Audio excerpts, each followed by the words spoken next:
Live from the chicken wing capital of the world, Buffalo, New York. You're listening to the Childcare Bridge podcast, your source for the best tips, tools, and tactics on how to market and grow your childcare center, ensuring total domination. Total domination. This is the Childcare Bridge, and this is your host, Michael Tasner.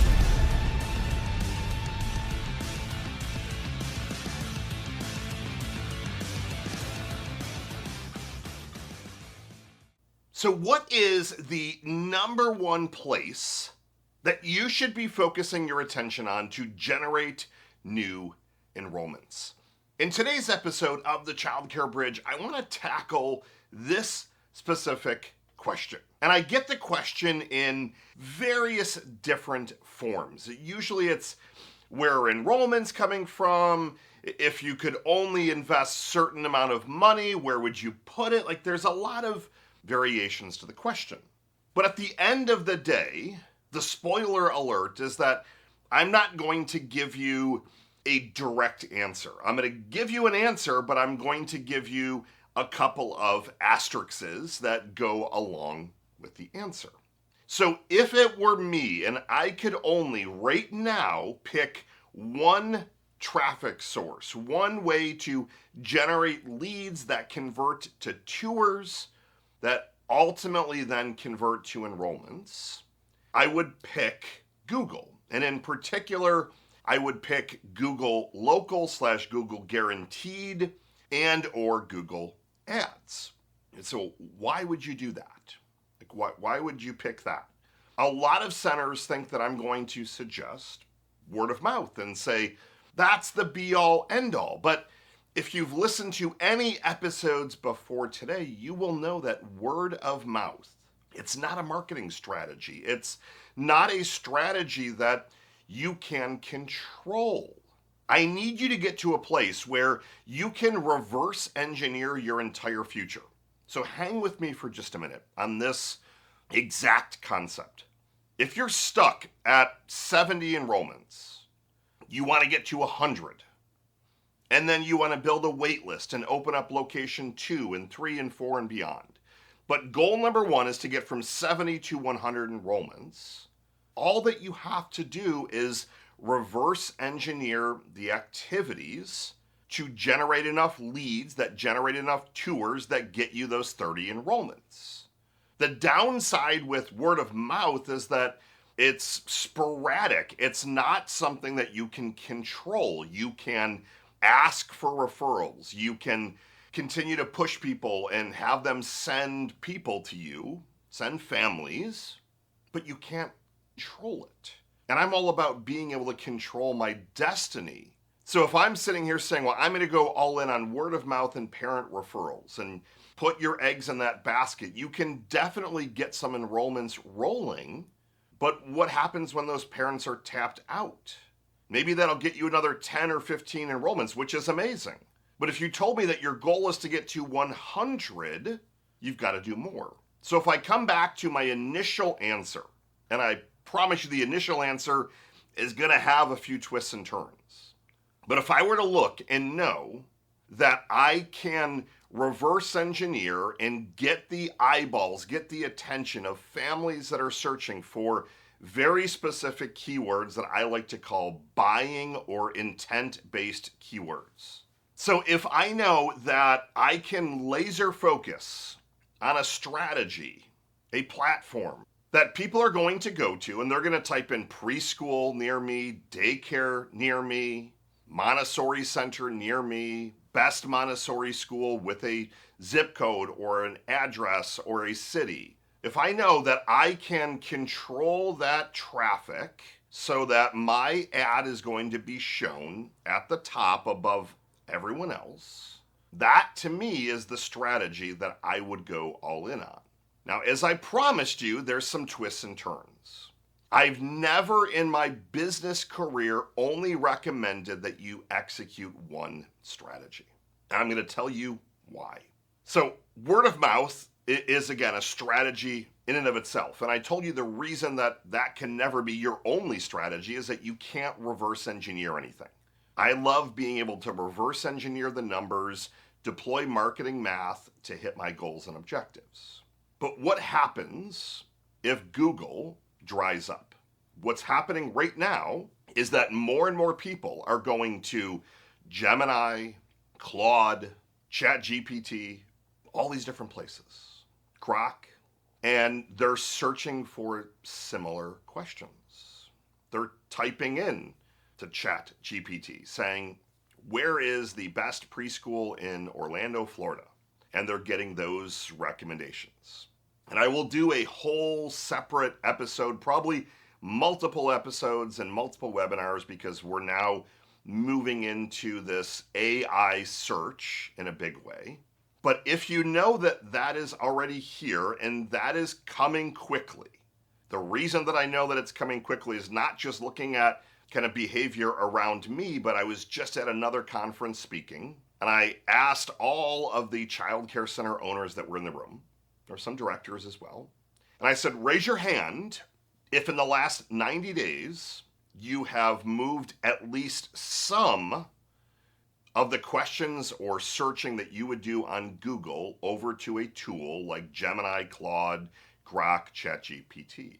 And over 90% of the people in that room raised their hand. 90%.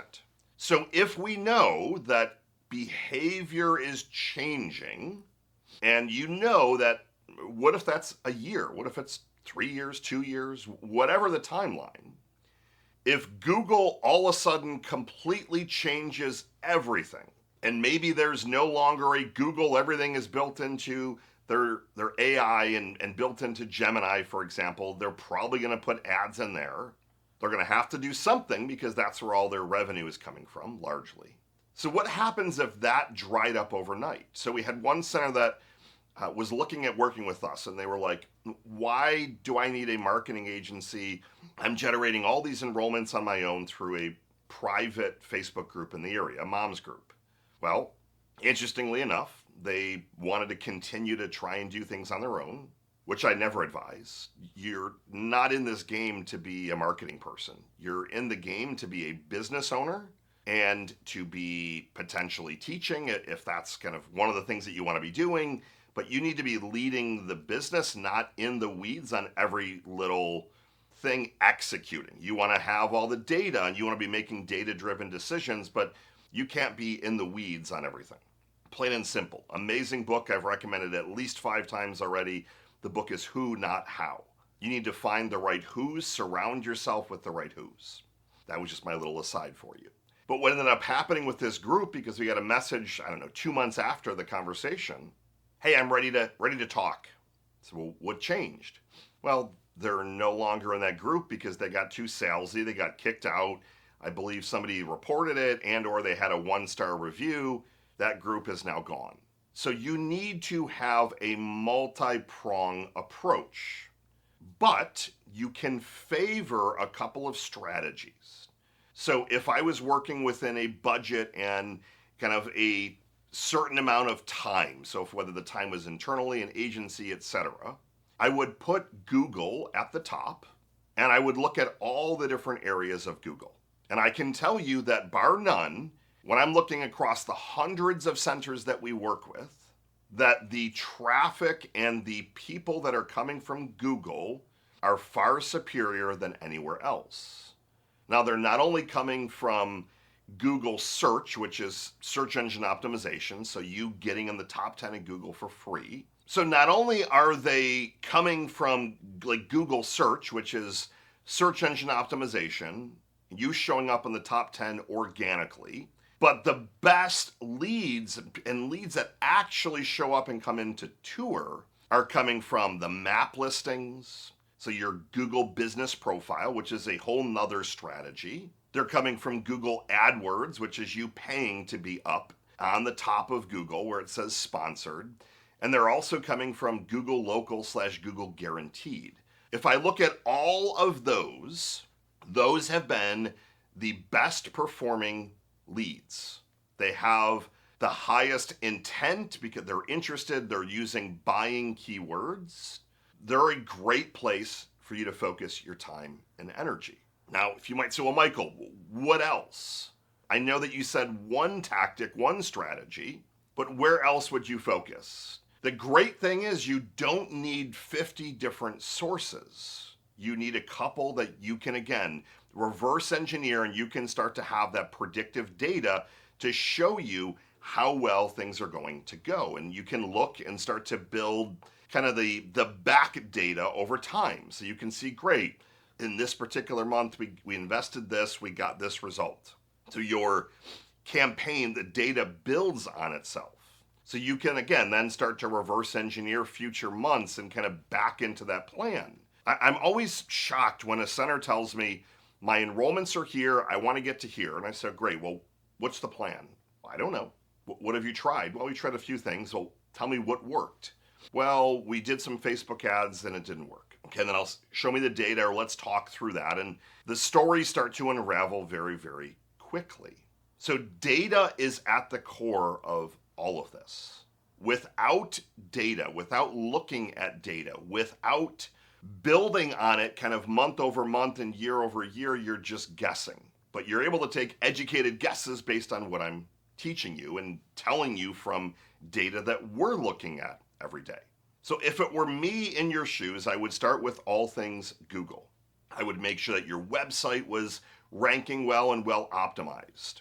I would make sure, and you want to use an agency like ours to help with that. I want to make sure that your Google business profile is well optimized and ranking. If you're not in that Google 3-pack or the maps, you're essentially nowhere. From there, I would then be investing in Google Ads and or Google Guaranteed. All the other strategies that you can deploy, they're great. Word of mouth, we love Facebook ads. The downside to Facebook ads is that the buyers, they're not as primed. They're not as ready to roll with enrolling.